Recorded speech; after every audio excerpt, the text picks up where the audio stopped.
What all men should learn to control. What is that basic instinct, that fire that burns in all of us and starts with a single spark? That spark of curiosity, the desire. You see, there are two key reasons why you should have control of your desire. The first being to not take advantage of others through it.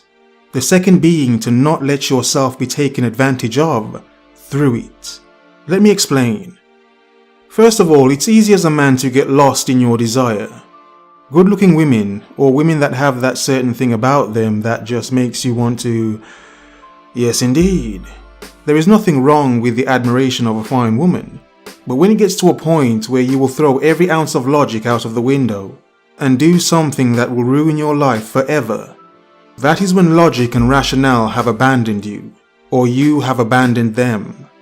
It's not a good thing for any man to be so crazed that he will do whatever it takes to get this. To force this to happen because you are locked on default. Basic instinct. You have to get this. That is not the thinking of a focused man. That is not the thinking of a man who has control. That is not the thinking of a man who knows he is more valuable than to just succumb to his desire. To the basic instinct. To also address the modern climate where many innocent men are accused of horrific things, and how even simple things were once seen as mild flirtations may now be seen as heavy harassments. It's a sense of having to adjust oneself to the atmospheric moods of modern times. Many just can't be bothered.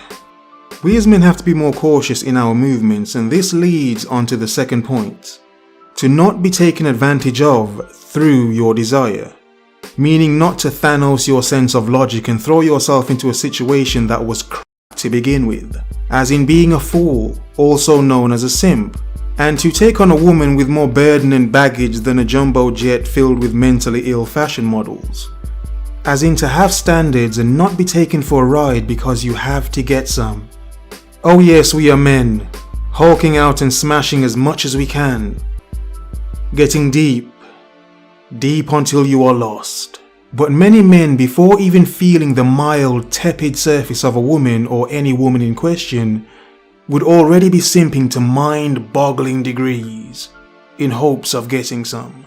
Think of how many men have fought or even taken life over a woman they were heavily simping for. And also not to be lulled in by a woman who would give you herself. The ploy to take from an overly thirsty man. One that assumes he's too smart for a woman who knows what his weakness is. She will play the longest game on you, but you will only see her hands when it's too late. You filled your desire as she filled her pockets. Some fools think they are too smart to be fooled, but a fool is one that didn't learn, because only a fool continues to ignore his mistakes. Thus, always remember and never forget. Enjoying yourself and playing yourself are two different things. Neither man nor woman will beat the game. But it's a sense of if you get played or if you play yourself. There is a fine art to understanding yourself, to knowing your own boundaries before any can be set on you. To have control of your desires means they are not in control of you. They are not leading you. Mastery is to have control, to be beyond your weakness, and to become stronger through your control of them.